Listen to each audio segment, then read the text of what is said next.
दिनैनि जि रांबावजा जों सोलिगासिनो दङ दा बेवहाय आं तामुलपुर समस्तिनि मोनसे गेदेरथार जेंना होननानै आं बेखौ सानदों। मानोना जों थांनाय गोलाव सम जोबोर सान्तियै रायजो जागासिनो दङ। नाथाय बे समाव जोंहा मोनसे समाव गावजों गाव मोनसे गिलायलायनाय परिबेक दङमोन। नाथाय थांनाय 5 बोसोराव जोबोर सान्तियै जों बिटिआरआव रायजो जागासिनो दङमोन। दा थिग बे समाव जोङो कुनु गिनांगौ जेबो गैलामोन। नाथाय तामुलपुर समस्तियाव मैदेरनि जि गाग्लोबनाय मानसि आरो मैदेरनि जि दाङाबाजि बे जोबोर बांद्रायनिख्रुइ बारासिन जालांगासिनो दङ। जायनि थाखाय जोबोर गिथावना मोनसे थासारि। नैबे 2026 मायथाइनि जानुवारि फेब्रुवारियावनो 7 मानसिफोरखौ दिनै बुथारबाय। 2021 मायथाइनिफ्राय 2026 मायथाइसिम 41 सुबुंफोरखौ दिनै खहा खालामदों। 554 न'खरफोरखौ दिनै सिलिंखार खालामदों। 10 सुबुंफोरखौ दिनै जखम जादों। दा बै जोङो रांखान्थि फैसायाबो देरसिन नङा मानसिनि जिबननिख्रुइ। दा बेखायनो आङो दिनै सरकारखौ खावलायदों जे जोङो जायखि जाया राहायै तामुलपुर समस्तियाव मानसि आरो मैदेरनि जि जेंना बेखौ फोजोबनांगौ, पार्मानेन्ट मोनसे सलुसन खालामनांगौ, आं बेखौ दाबि दैखांदों।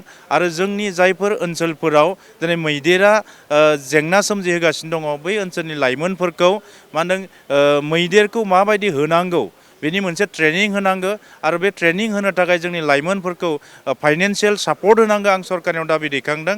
आरो लोगोसे जों नुदों जोंहा दिनै काउन्सिल सरकार दङ। दिनै काउन्सिल सरकारनि जोंनि जि बिथां फरेस्टनि दिनै जोंनि समस्तिसिम खेबसेबो दावबायफैयाखै। मानसि आरो मैदेरनि इसिबां जेंना जादों दिनै मोनसेबो खबर लाफैयाखै।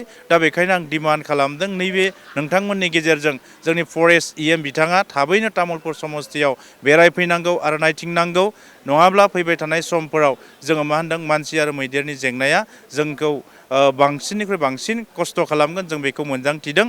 आरोबाव आं आसाम सरकारखौ दाबि खालामदों जेसेबां हागौ एसेबां बे जोंनि जायफोर जि मैदेरा जोंखौ दिनै डिस्टार्ब खालामगासिनो दङ बेखौ जोंनि बाहेराव, जोंनि समस्तिनिफ्राय बाहेराव बबेबा नेसनेल पार्कआव नङाबा सिरियाखानायाव बा जेराव हायो बेखौ सेटेल खालामनांगौ।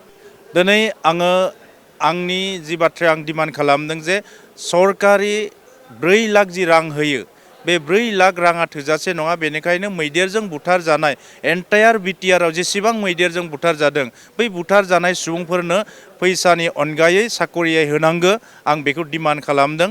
आरो बे हिसाबै दिनैहाय जोंनि फाइनेन्स मिनिस्टार बिथाङा गावनि नैबे बाजेटआव बुंदों जे 4 लाखनि जायगायाव 4 लाखनि जायगायाव नेक्स्टनिफ्राय 6 लाख रां होनाय जासिगोन होननानै दिनै बिथाङा बेवहाय फोसावदों। आरो बियो जों डिमान्ड खालामदों जोङो मैदेरजों बुथार जानाय साफ्रोमबो सुबुंनो न'खरनो, खारन जों नायदों बिमा बिफा सानैखौबो बुथारदों, गोरलै उन्दै गथ'फोर दङ, खायसेनिया गैखाया जालांदों। दा बेखायनो बै न'खरफोरनो रांखान्थियारि अनसुंथाइनि सोलाय पार्मानेन्ट मोनसे सलुसन साख्रि होनांगौ, आं बेखौ दाबि दैखांदों। होबथानायनि राहाखौ दिनै मिनिस्टार बिथाङा गोबां एन्सार होदों। दिनै दंफां गायनायनि बाथ्रा बुंदों, फुख्रि जावनायनि बाथ्रा बुंदों, आदारनि बाथ्रा बुंदों, सलार फेन्सिंनि बाथ्रा बुंदों। दा बिदिनो गुबुन राहानि बाथ्रा बुंदों। बे राहाफोरा गमामायैनो जुदि मावफुंजायोबा जों मैदेर आरो मानसिनि जेंनाया तामुलपुर समस्तिनिफ्राय पार्मानेन्ट सलुसन जागोन होननानै मिजिंथिनो हायो।